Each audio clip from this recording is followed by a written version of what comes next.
Hello and welcome again, everyone, to your favorite time of day. It is Monday, 4 p.m. Pacific time. And then, across the board, carry that, with all the time zones and stuff, because I can't keep track. And if I try, I'll just butcher it. So I hope you guys are excited to do another Preptober stream with us. This is probably one of my favorite topics. And again, you're going to hear me say that a lot because I love writing. The different aspects of writing, when it all comes together, it makes up all of my favorite things. So, but talking about plot, and plot in particular is a very interesting beast, I think, because I've heard it a lot of people within, Facebook groups and other writers that I know talk about how, well, anyone can write a story. And that's true. Anyone can write a story. Anyone can tell a story. That doesn't mean it's going to make any sense or be any good. That is where a plot comes in.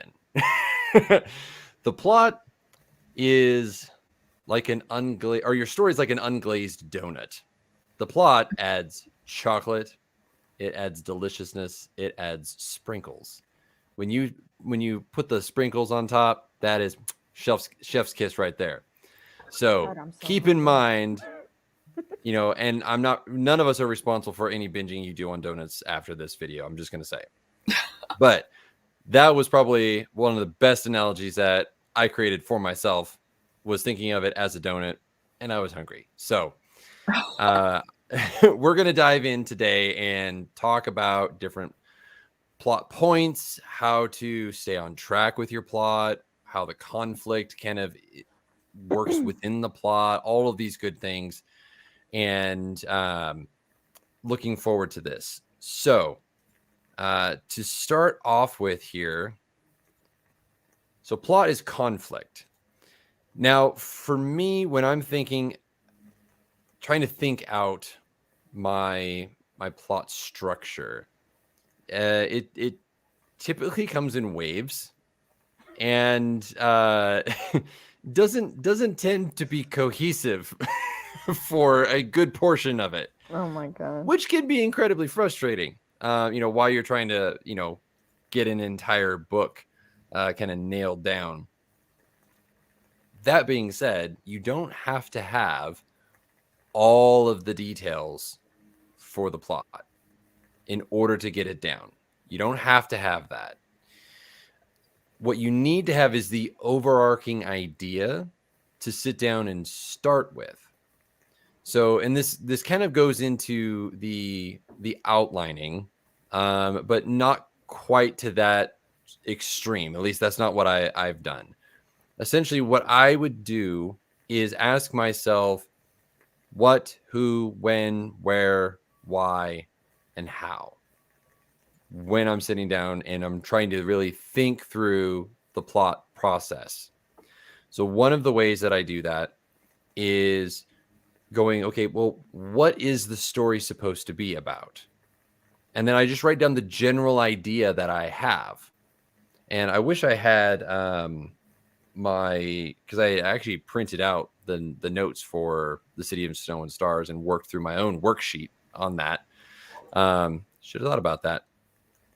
But basic outline, idea, whatever you want to call it, and then moved to the next one. One of the really kind of big interesting points was the when. When does this story take place?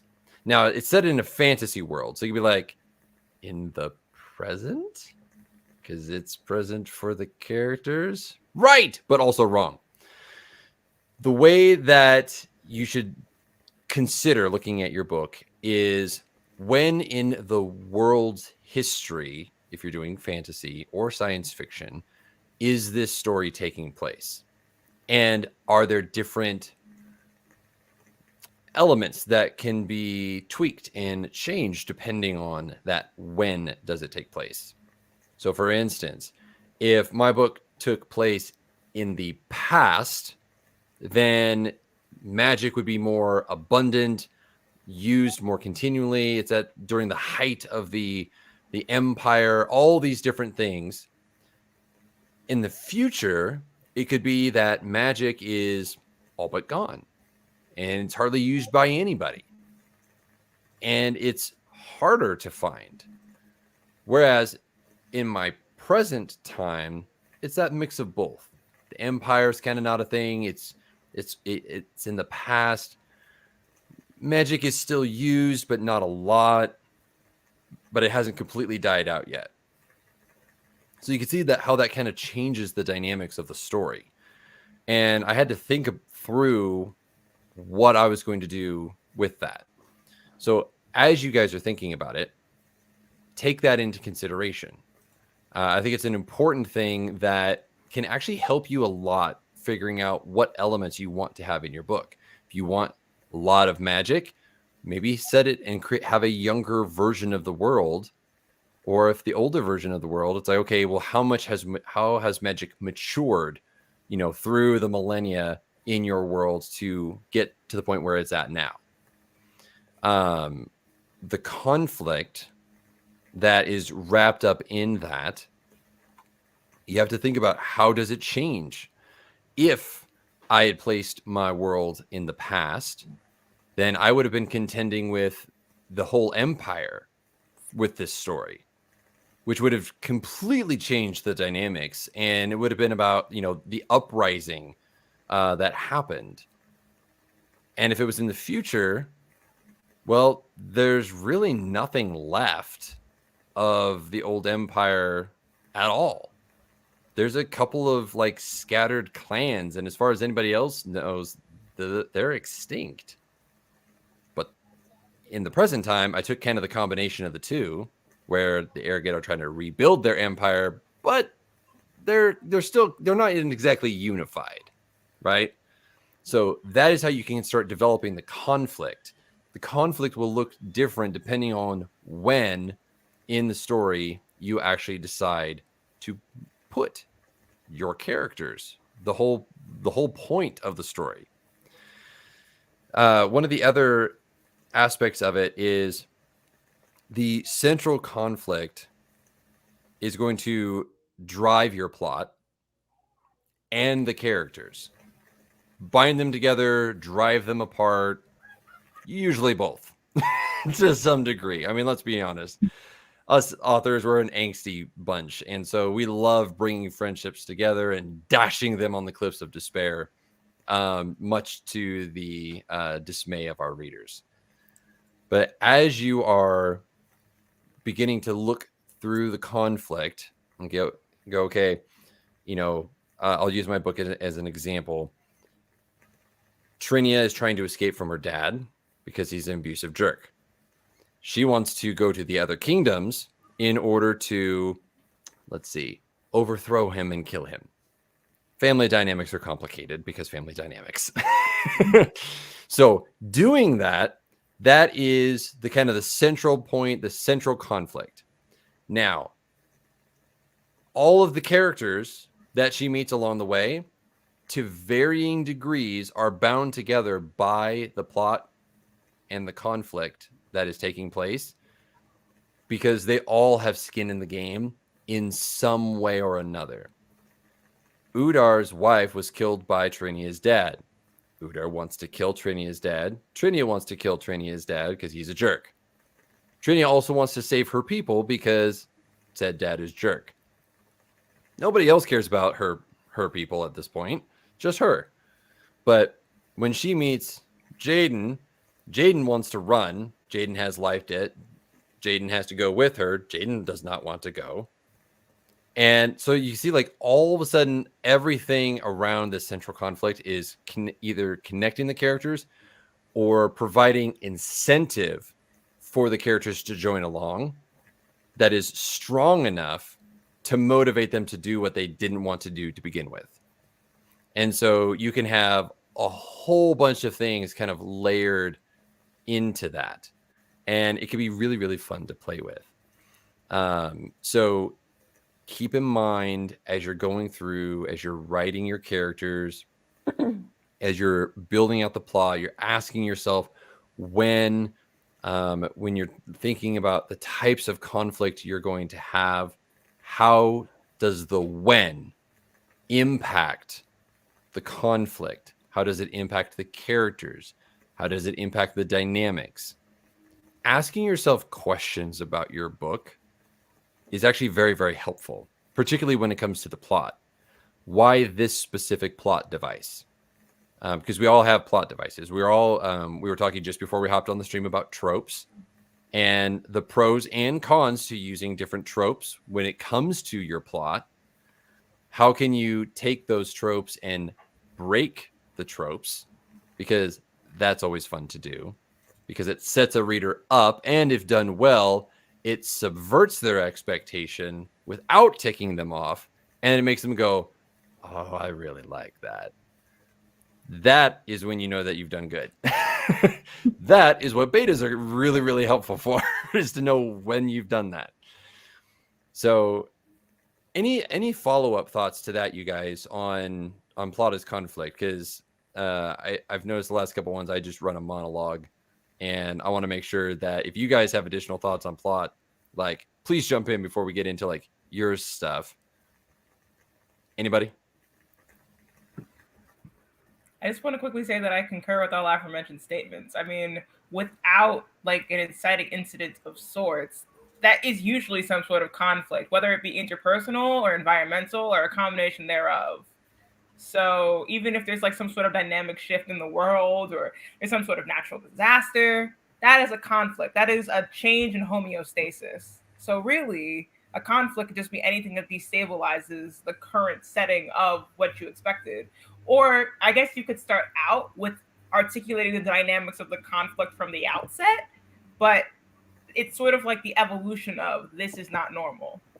Because once readers have a sense of things not being normal, that the journey comes, like, the book isn't necessarily a chart, or a story is not necessarily a chart to normal necessarily. That's not it at all. Like, it's going to go all over the place, but there's kind of like an understanding of what is not.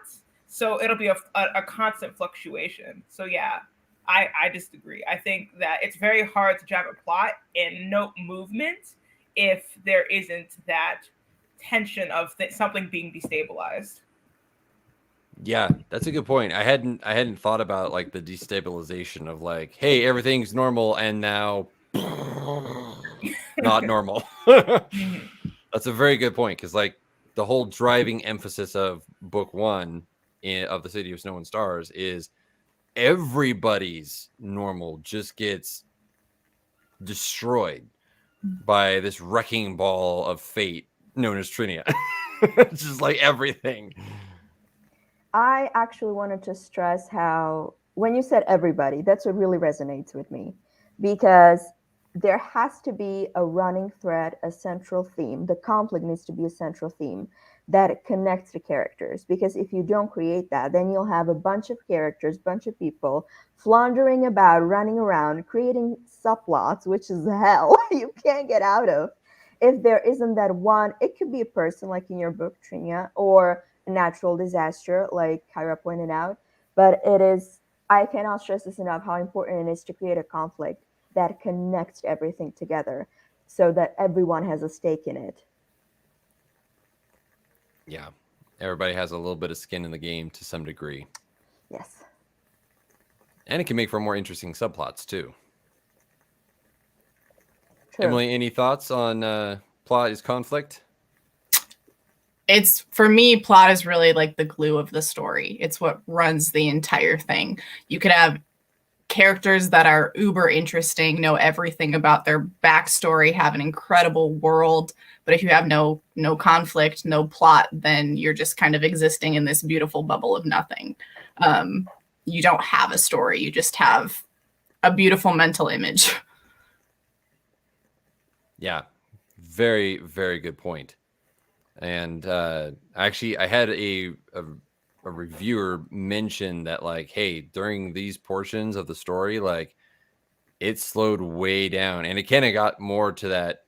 It's just a pretty image versus like there being driving factors, which totally respect what they were saying, because it's 100% true. It was intentional to show that there are real life aspects, that it's not always just like the hero going to save the day, or everything is just like crazy and we're just going to go and, you know, run halfway across the continent. You know, people are real. They have real lives, and the characters are no different. They're going to have those days where it's like, hey, you know what? Yeah, we're running from the bad, all like literally all of the bad, but we can take time to like enjoy a bath and just have a breather because we're not dead yet.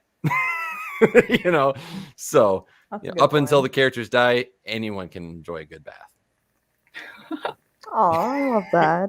I love that. Zara, moving on to connecting plot to / with your characters. I'm excited for this because seriously, like, as much as conflict is the important aspect of it, without the characters, literally nothing exists at all within the story. There's no vehicle to move the story forward. So take it away. Share us with your knowledge. It's a good grammar on this Monday evening. Thank you, SD. Well, yes, exactly.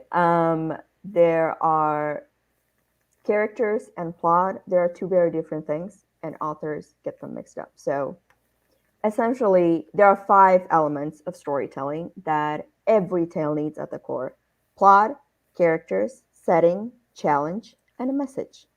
And like I said, what up and coming writers often get mixed up are characters and plot. They are not the same thing.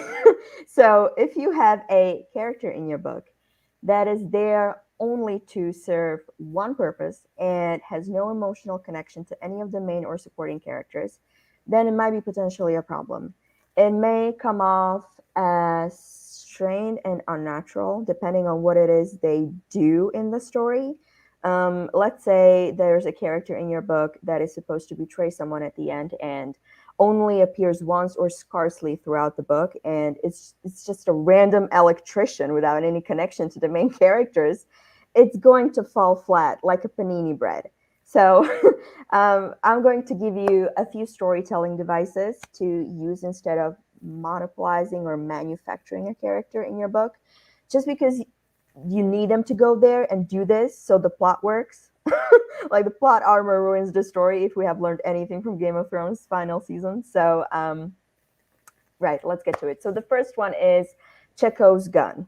I know, my posh literature, but this one is really helpful. So if you don't know who Anton Chekhov is, he was a doctor who on the side wrote screenplays and short stories. Weird combination if I think about it. Scientific mind and genius fiction writer. Well, he referred to medicine as his wife and fiction as his mistress that he can't let go of. So is that sexist? I feel like that's sexist.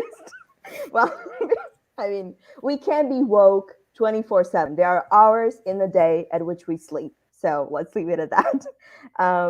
So I highly recommend checking out Chekhov, especially if you're writing short fiction, which if you are in NaNoWriMo, 50K could still be categorized as short fiction.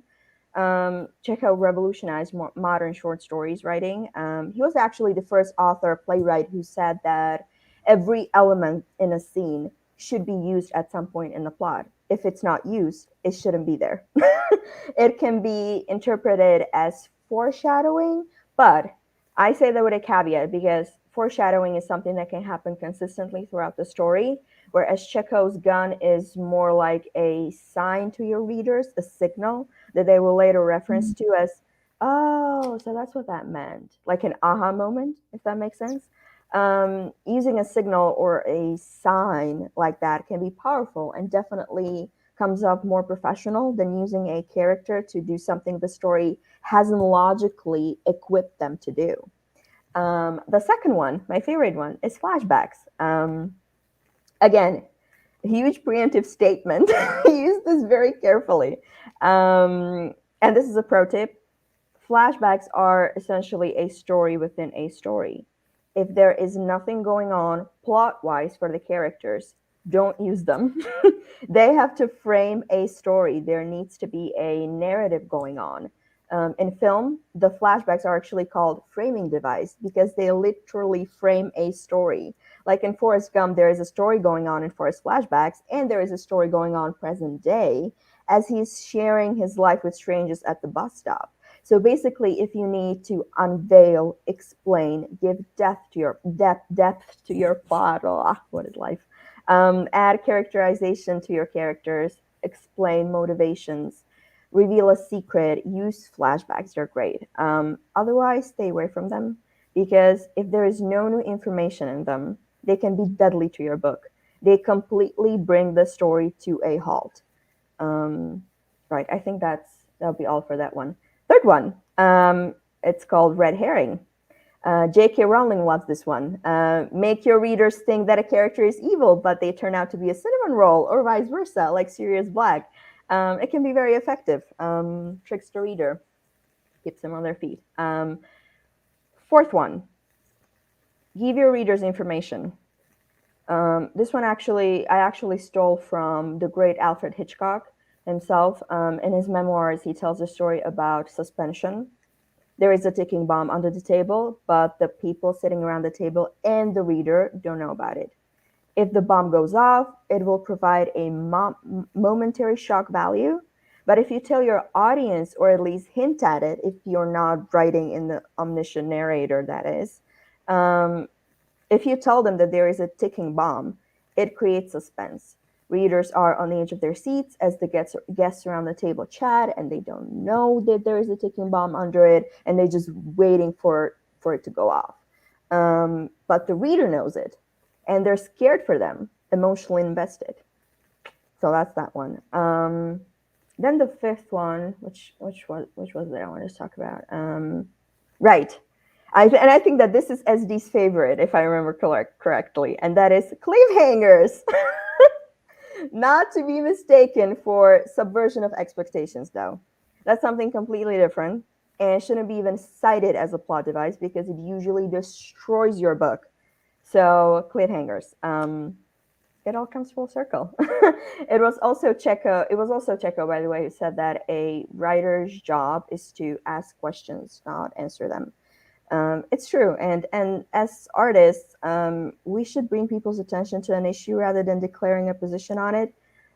We should be objective in an ideal world, and cliffhangers can help with that, because leaving the book open-ended gives the reader a room for interpretation.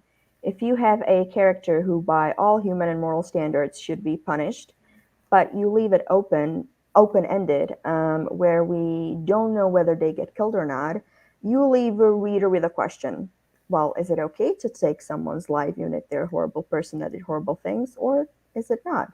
You know, our girl Kyra, an award-winning author of speculative fiction, it's her forte to talk about sensitive topics in life, and she's damn good at it.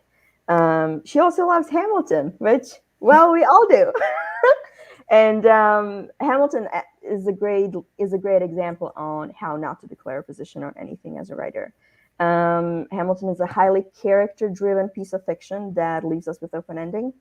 The main central theme is legacy, right? What happens to our legacy when we die? We see Eliza gasping at the end. So what does she see? God, her husband, the audience? We don't know, and that's great. So cliffhangers, use them. They're great plot devices.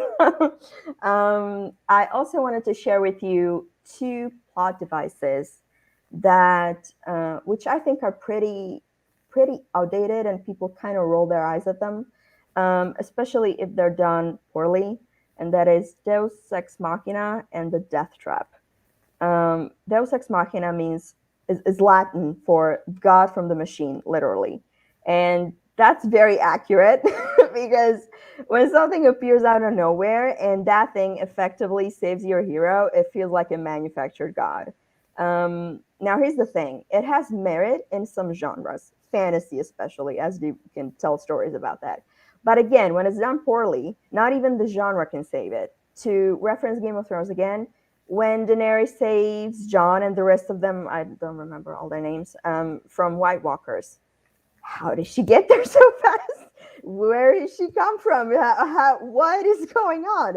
It shattered the world building a little bit, right? So the same thing goes for every genre. If you need to use Deus Ex Machina, what I would do first is to look at all the elements that make a story, which I mentioned earlier: plot, characters, setting, conflict, message, and ask yourself a question out loud. Is this stupid?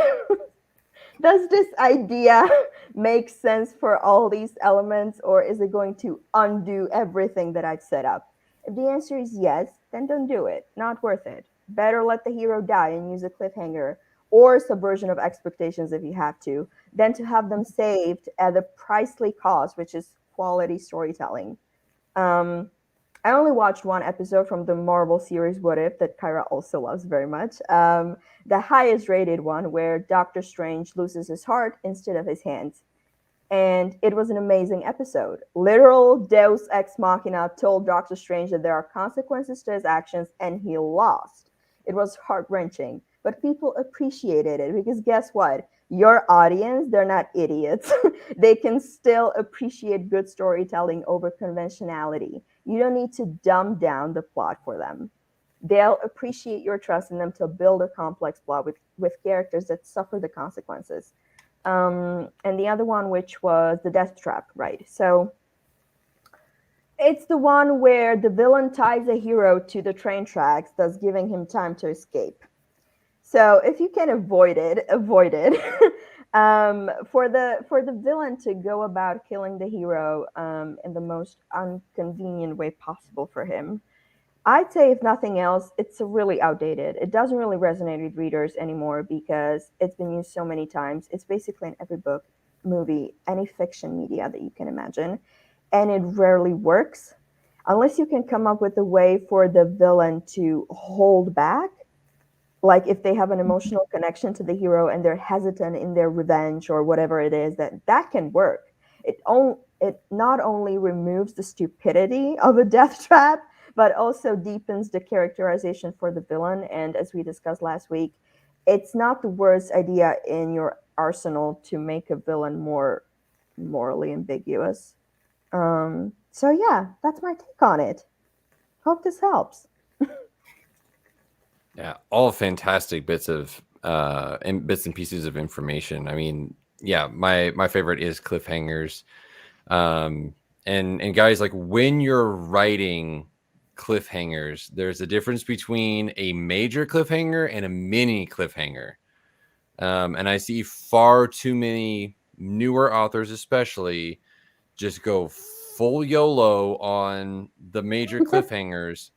And then what ends up happening is that they then tick off their reader audience because they're like, but I'm subverting expectations by doing this. It's like, no, you are subverting your future and potential sales by doing this because no one is going to pick up your book, or it's going to take a lot to overcome for them to pick up your book.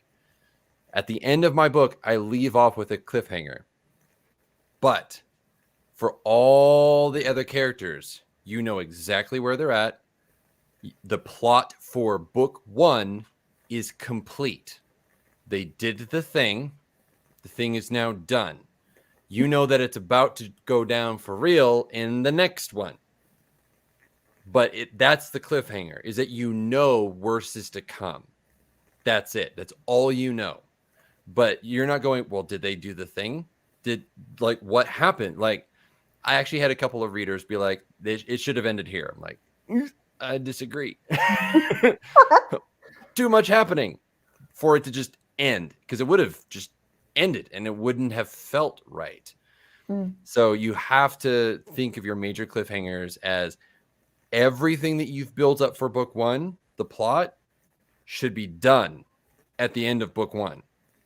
And then that open-ended, that underlying plot that is continuing in the duology, trilogy, series, that's what stays open or is opened at the end with the cliffhanger. But you don't want to just end the book. That's a bad way to go. Don't do it. Mini cliffhangers, you can use those within chapters, especially at the end of chapters, to draw people to the next one. You know, it's basically, if you can pique a reader's interest, if you can get them to ask a question, or they're presented with a question or a situation that they want to know the answer to. Does the hero make it? I have to turn the page to find out. And then you answer it in the following chapter. Immediate gratification for the reader. They love you. They become addicted to your style of drug, aka books, and away you go.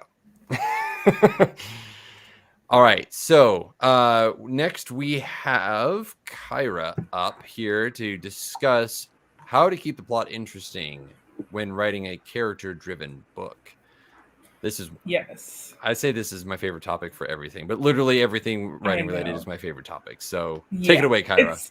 I got to admit that it is pretty exciting. I think this could be a very, very interesting space to navigate, because oftentimes, again, there's an interesting balance. Sometimes people will reinforce too much of a false dichotomy between character driven and plot driven, because ultimately good books are a combination of both. But it is true that there are some books that are more character driven than they are plot driven. But again, there are elements of both in all great books.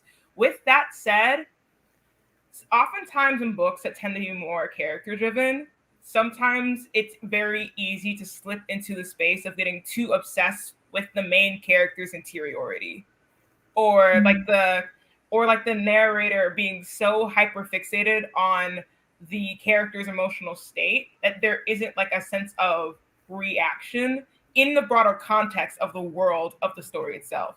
So two books that come to mind, I'm honoring and learning from Zara here and providing these examples. But two book examples that come to mind for me that do in like the navigation of being relatively character driven, but also to SD's earlier point, leaning into the context for why the character is having this emotional response, but not making it solely about the character's emotional response.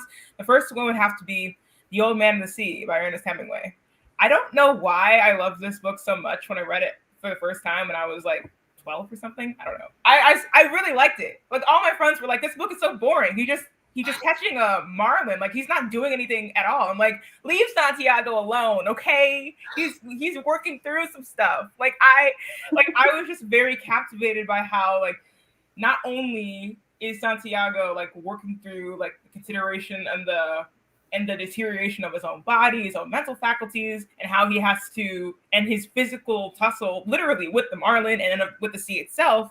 I think that book, first of all, Ernest Hemingway, chef's kiss. I mean, there's a reason why everybody points to his work, guys. I mean, hello. But I particularly am drawn to The Old Man and the Sea because, first of all, it's intentionally short. So the fact that the plot is so simple can be so simple because it's so short. So there are a variety of factors that impact the plot, to be fair, but I feel like the reason why it was so impactful is because if that book went on for hundreds and hundreds of pages, then people might have been frustrated by how few factors there were and how proportionally it was emphasizing Santiago's interiority.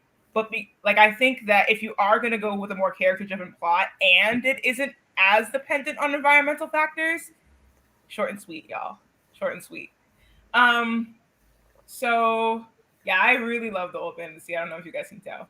And I think that it is important to bear in mind that you have to, the best way to keep a plot from being completely subservient to a character's development is to make a lot of the environmental things that shift outside of the character's control. Like you shouldn't be like, oh, I did this thing, therefore now I feel like this. And no, there has to be things that a character can't have agency over. So there's like a natural point of response. And then to Zara's earlier point, you never want for another secondary character to solely exist as a means for a character to like self-actualize, because then it's like a very egocentric. No, you don't want that. I mean, I guess you could kind of do that if the point is your main character is selfish. Like if you're making that a leading attribute of your character, then maybe, but you ultimately, important component of that is first of all, if you're going to do something like that, it shouldn't be a character. It should be, to Zara's point, it should be a motif. Because then, if it's a motif, then there's like this lack of, here's this entire person. It's a lot less, what's the word? You're not using a person as a means to an end. It's much better when it's just an object, you know, because when you flesh out your characters, even if they don't play a huge role in the story, you owe them the development of their full humanity, even if they're just a character. Just saying. So that is something to bear in mind as well. The other book example that I think does an excellent job of this, is a little bit more in recent memory, is Long Way Down by Jason Reynolds. So this is also short and sweet book. And it takes place, it's a very, very like rapid fire novel, won Newbery Honors Prize. And it takes place over the course of 60 seconds. And it's about a young man named Will, who's 15 years old, who has a gun like on his hip, right? And he's currently mourning the loss of his older brother, Sean, to gun violence. So he's coming down the elevator, and each time it stops, there's somebody who's connected to Sean who comes into the elevator. So each time somebody comes in, he might talk to them a little bit or do like the head nod or whatever, but he has all these flashbacks or memories of who this person was in relation to his brother. And ultimately he makes a decision as to whether or not he's going to perpetuate the cycle of gun violence. And so, as you can see, that book, again, short and sweet, focuses on the does a lot with Will's interiority, but his interiority is triggered by external factors. Like, it's not that, oh, like, I went to this person's room or I told this person to come into the elevator. There is an element of the reader not knowing what to expect next and the main character not knowing what to expect next. So that's super, super important. So yeah, in considering character-driven plots, the best way to not make the plot subservient to your character is to not make the character the complete organizing principle. Like it's kind of like you can't let the character be the author at the same time, which is interesting because currently it's actually really funny because my first book, it was definitely more plot driven. It's funny because I accidentally said natural disaster as an example. My book, The Inciting Incident, is a great famine. So, but for the book that I'm currently working on, it is very interiority centric. Azara is very caught up in her own head, but there are external factors that will bring her out of her own head because she realizes staying in her own head is part of the reason why she is not healing effectively. And so I think, yeah, because admittedly, when I first started drawing out the plot of this book, I was like, I feel like Azara has a little bit too much control over the situation. And if she has too much control over the situation, which is what she's desperately trying to hold on to, she's not going to grow. She's not. And I'm not going to grow as a writer either if I let her have all of this control. So I guess as a summary to all that I just said, if you know that your book is going to be more character driven, do not let your character have all the control. Allow for another character to tell them what you're doing is not making any sense. Allow for the wave to knock the boat over. Make the marlin extra strong. Make it your brother's best friend who walks into the elevator. There has to be that element of the character not knowing what to expect next. And if you know, sometimes it's fun writing, knowing that when you do a plot arc or you plan the plot in general, telling yourself at the beginning of drafting a scene, I know the general undertone of what this interaction is going to be, but I might be surprised by what I actually write on the page, because then it'll be fun for you as the author. So yeah. Yes. Have the idea, let yourself be surprised by the stupid things that your characters do. Because one of the things that I love are good character-driven stories, and especially when they are forced outside of their comfort zone, outside of their ability to control the situation, because that's really when you can start kind of getting into that nitty-gritty, into the humanity of your characters. when I think of like Lord of the Rings, yes, everything was pretty much outside of their control, but they always seemed to have a sense of control, particularly with Aragorn. Now, in the movies, they made it much more realistic in the sense that Aragorn felt like everything was outside of his control, and he then doubted his leadership abilities, and he questioned himself in that way. You don't see that same side of him in the book. He's very kind of put together, very just like, I'm a king. I'm going to my kingdom. Like, I know this is the thing that I've been born for. And in the movie, he wrestles with that. And that's the difference, I think, between like plot driven and character driven. We saw character driven Aragorn in the movies. We saw more plot driven Aragorn in the book. And I would say Lord of the Rings it would lean more towards plot driven than character driven, because we don't ever really see inside their heads at any point in time. So like, if you guys want a good contrast, like look at some of the classics that are going to end up being more character centric, and then those that are more plot centric, and see how those who have come before handled and managed that, because you can glean from that, not copy, but you can take from that and be like, okay, which one do I do? Which one is more natural for me? And then you begin kind of building it into your own writing process. Now, one of the big things that I think is so essential, again, for newer authors, because I was there, I was you, I still am you. It's subplots. How to keep the plot tight.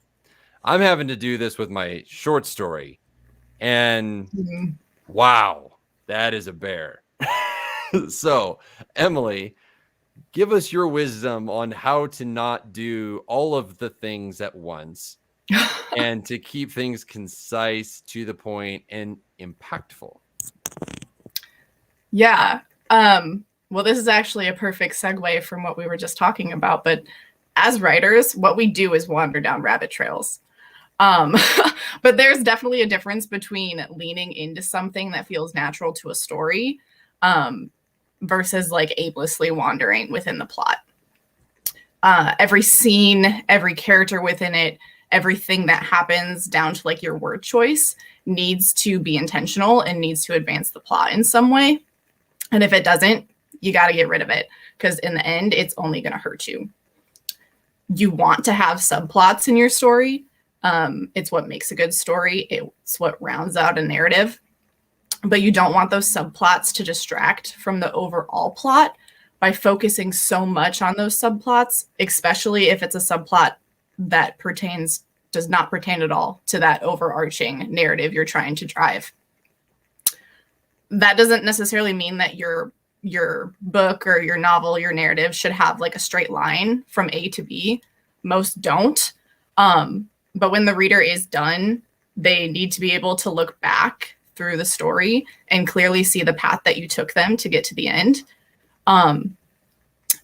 Even if that path is up a mountain, into a valley, over a couple bridges, into a parallel dimension, whatever that looks like, there still has to be some sort of cohesion to the story. And really the best way to do that is just be intentional. Words are hard. Be intentional about subplots. And so everything that you do in some way either needs to further your main character or characters, if you have more than one that you're focusing on in a story, their story, your main plot, or the major themes that you're dealing with. And so for me, throughout Crimson Time and throughout Fractured Past, I weave some different subplots into the narrative. Some of them don't necessarily get resolved within those individual books. But I can get away with that because they pertain to the overarching story that I'm telling throughout the series. Another caveat, by the time I get to the end, the very last word on the very last page, every single one of those subplots and threads that I've been weaving has to be resolved. If it's not, then we're getting back to you're leaving your reader wanting more with questions and things that should be resolved, not resolved, and that's not where you want to leave them. They might not, if it's a book within a series, they might not pick up the next one. If it's the last book in a series, they might not pick up the next book that you write, even if it's not related at all to that series or that book that they initially read. When it comes to kind of like being intentional about these subplots and like tightening the narrative, it's not necessarily just about scenes and characters and events, which is what a lot of people think of. But also like the dialogue and the description. This is kind of my Achilles heel in writing. I've talked about it before. I love description. It's, for me, what really cements me in a story. So that's one of the things I tend to focus on a lot. But there is a point where you can go a little overboard, especially on drafting, with whatever it is you feel like is your strong suit or those things that you really like to focus on when you're writing. So for me, I have to at certain points kind of like kill my darling of description. I think a lot of times when we hear that phrase, people think, oh, like I have to let a character go or kill them, or they have to X, Y, and Z. But kill your darlings can also mean just like being willing to cut those things, whatever it is, that don't pertain to the overall plot that you're trying to drive home. So to just like give you kind of another example of that, I was writing a scene in Fractured Past that I had plotted out, I had planned, leaned into it a whole other direction as I was writing. And it ended up being that this one character that I had originally planned to be there, he didn't really have a role anymore. So I had to kind of make the conscious choice, okay, do I keep him and try to figure out something for him to do within this scene? Or do I cut him from the scene? And so what I ended up him from this scene, because I didn't want to just introduce something random just to give him something to do. But I'm glad that I did cut him from the scene when I take that like objective look back on it, because what it actually does is it adds an interesting bit of tension in the fact that he's not in this specific scene for this event that is happening. We've talked about it before. Plan your stories out, but don't hold so tightly to that plan. Story breathe and follow it where it needs to go. Just like I said, you have to kind of be willing to be objective, look at your work objectively, and filter through kind of those different elements within it. Where I've seen subplots really get messy is when a writer either doesn't really know what they're doing with the subplot, or if they're conscious about the fact that that subplot falls into some sort of trope and they're not entirely sure either how to properly lean into it or properly break it. I think like today now too, especially because we watch so much TV, we kind of get in our heads what I call like a TV show version of a plot, where in a TV show, they have the time and they have the amount of episodes and everything like that to really zero in on different characters, different elements of the story, and give you kind of like a 360 view of everything that's going on. But we don't really have that luxury when we're writing a novel. Anything that you do should align with kind of the emotional integrity of your story. Different things like plot twists are great, but you have to be intentional with them. Again, kill your darlings, but don't just kill a character for the sake of killing a character. Have it drive the plot, have it drive the story in some specific way. When I kind of think through something like I had to do in that example I gave you, I'll end up asking myself one of like 3/4 questions that might be helpful for you guys to think too. So before I even go into writing a story, I have to know whose story is this. That was something really important that I had to think through for Crimson Time specifically as a book, but as a series as a whole. I know a lot of fun things and a lot of different background on a lot of my different characters. They're all descended from historical figures. They have interesting things going on that would be fun to talk about. But when I took that kind of like objective step back, I had to say, okay, this is Adelaide's story. Anything that I do needs to drive her story home first and ultimately. The other thing that I'll ask is, what is my main plot? And so for me, since I'm writing a series, I have to ask that for the individual book that I'm writing and then the series as a whole. And then I have to ask myself, what are some of the major themes that I'm dealing with? And so if anything doesn't align with those different questions that I ask myself, if I ask myself a fourth question kind of based on the answers of those, and I ask myself, does whatever it is, does this character, does this action, does this word use further either, I just mentioned, either the character's story of who it is, the plot of the series or the book itself, or any of my themes, then I cut it.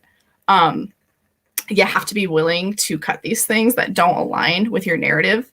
And at first, it's going to suck. You're not going to like it. It hurts.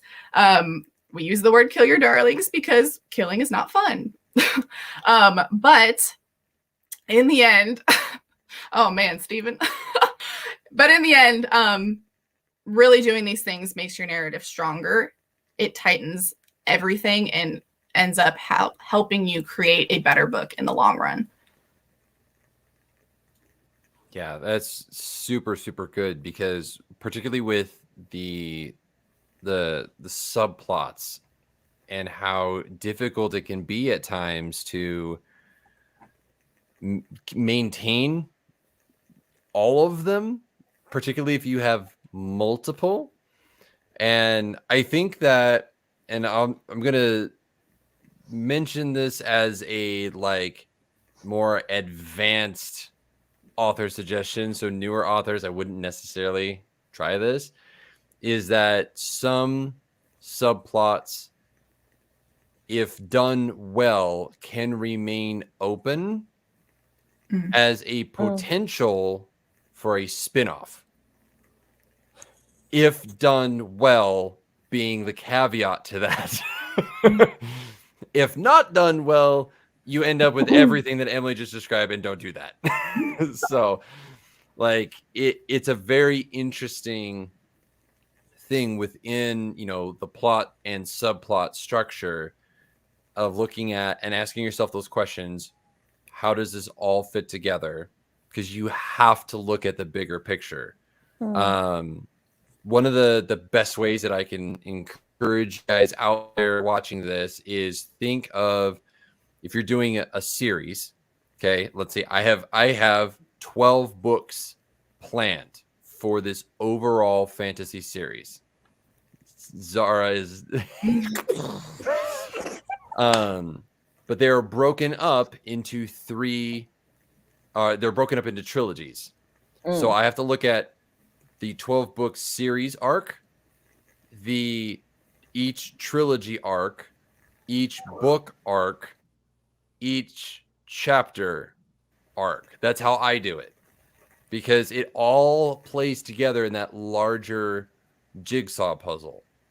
And so whether you're doing a series or whether you're doing a single book, whether you're like, I'd like to maybe do a second book on this later, then think about what options are available. What am I going to leave myself with by the end of book one? And if I'm like, okay, here's kind of where I want to go with it, then you leave enough room for that towards the end. You don't close it down, but you finish the plot and the subplots for that book. If you have a specific character, not an entire subplot that's like crazy, a character that you're like, I think I could do some really fun things with this, but I need to separate them just enough. Don't necessarily wrap it up. Leave it off as a, you know, hey, I didn't know my mom and dad, but I'm going to go search for them. And that's the subplot. That's a cliffhanger subplot, but that's the open-ended one where it could be, it's up to the reader to decide, well, maybe they did find them and they lived happily ever after, or they found out their parents were dead, because you're probably writing YA if that happened. So you can you Or can do Disney. those. Ah, Yeah, or Disney. Yeah. No parents in the Disney world. Yeah. God forbid. Parents pay for God forbid. Disney and they pay for Disney. So keep that kind of stuff in mind as you're going through your plots. Really quick here, we'll touch on our final thing. What is your favorite plot twist? Either that you have written or have read. Ooh. I can start us off. I'm gonna have to say the red herring one. It's the third book in the Harry Potter series. Is one of my favorite because of Sirius Black. Literally, I didn't care much about the time travel weird watch that Hermione used to catch up with classes. Or it was really weird. But ultimately, it ended up being my favorite book because of that trope, if you can call it that. It is a trope ultimately, and it really struck a chord with me because, to Kyra's point, when she said that give your characters humanity, even though they play a very smart role, is probably the most important thing you will ever do as a writer, because we haven't been doing that, we ended up with stereotypes in our society, like the dumb blonde or the smart Asian, or whatever. Which, not to say that not all Asians are smart, or not every blonde is, you know what I mean? It's kind of like we are people, and not every blonde is dumb, not every Asian is smart, but because blondes have been portrayed that way on screen and in the books, people lean toward that stereotype. So that's how we ended up with that one. So yeah, I would say red herring. I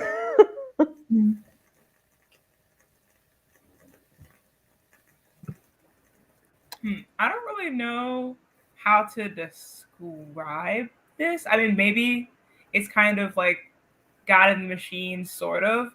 But I love it when there is a dynamic and you're like, what is going on here? And suddenly magical realism intervenes and you're like, oh, that's what's happening. It's like those aha moments of, well, I wasn't expecting it to happen like that, but that makes sense. Yeah.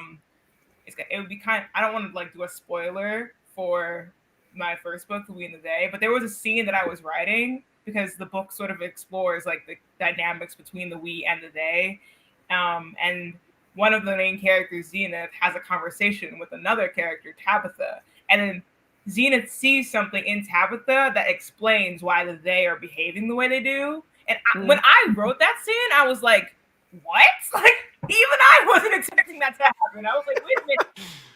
This is how she's going to find out about this? Because I didn't, it just felt very abrupt, kind of.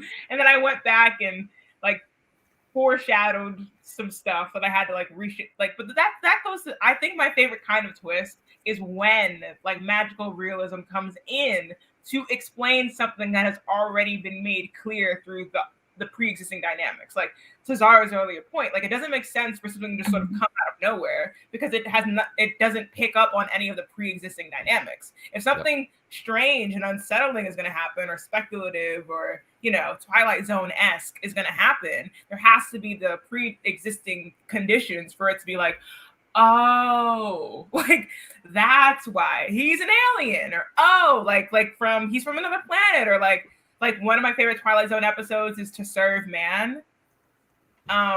This is really spoiling anything. It's a classic, guys. So the To Serve Man, basically, there are these aliens that come and they they're feeding all these people well, and they're like helping to solve world like poverty and just all these positive things. And they're like, oh, come visit our planet.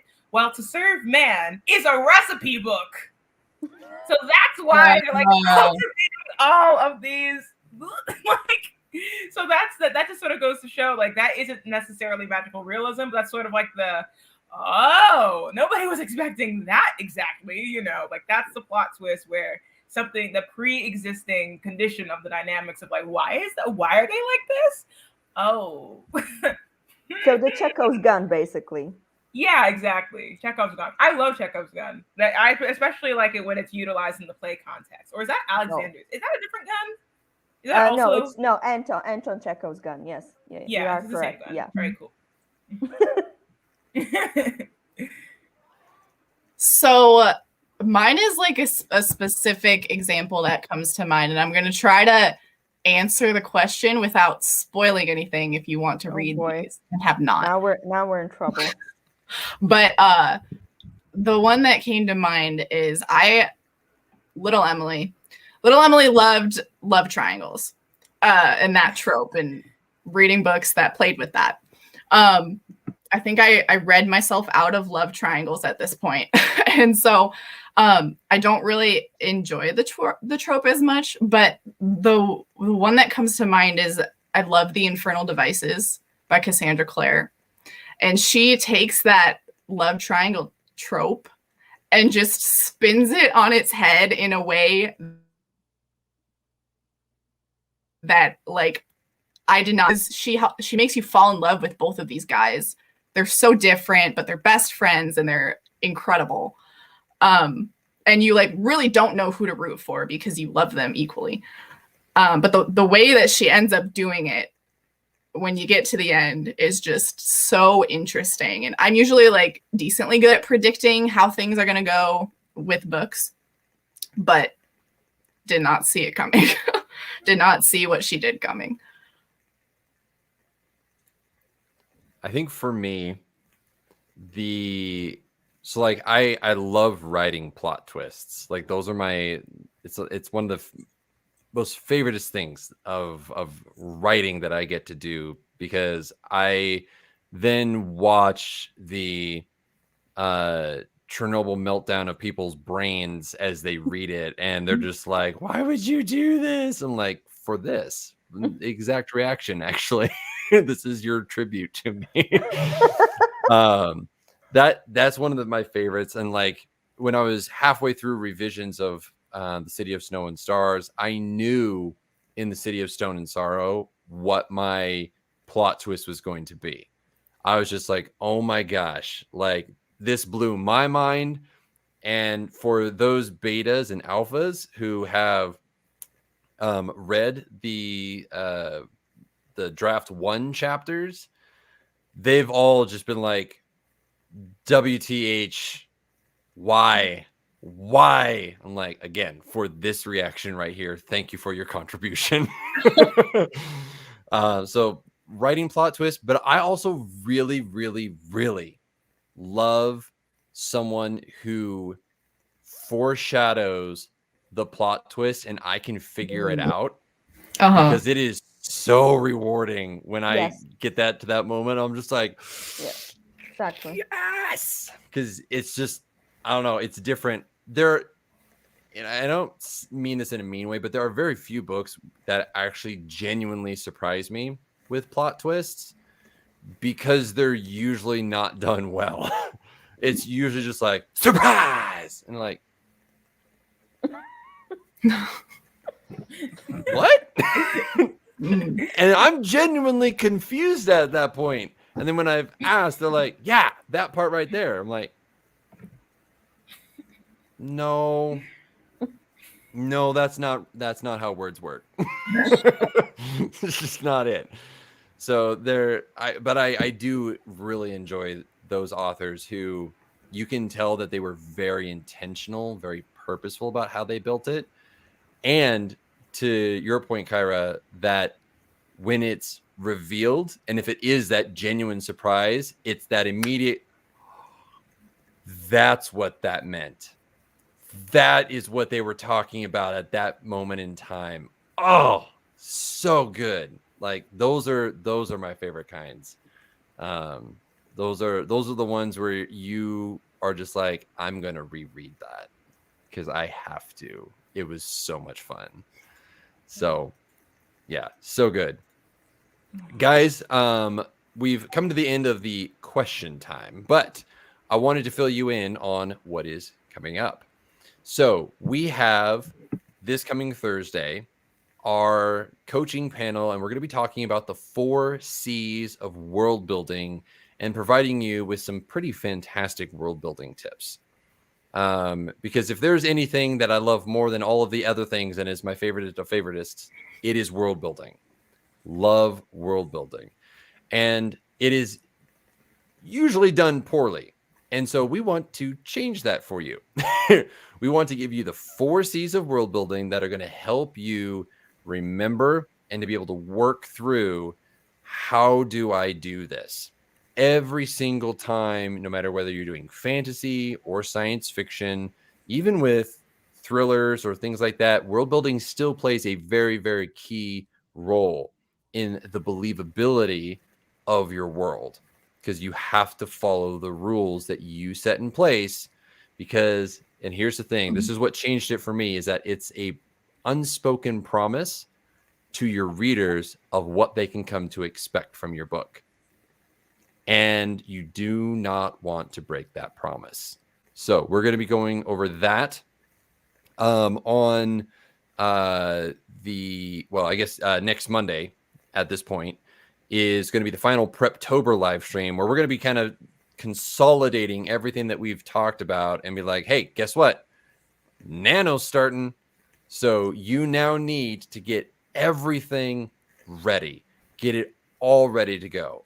And in addition to that, we have all of our Nano writing live sprints ready to go.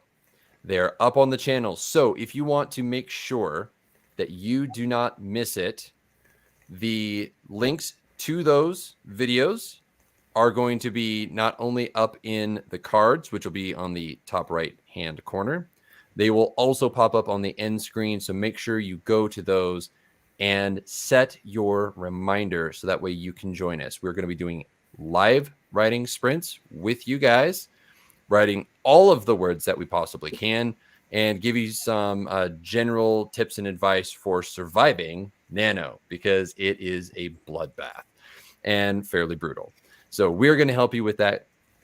Guys, thank you so much for everything and for watching. If you have any questions, tag us down in the comments. Let us know. Follow us on our social medias. We're always posting about, our author journey and stuff like that. So thank you, everyone. We will see you guys Thursday for our coaching live stream. Have a wonderful rest of your evening.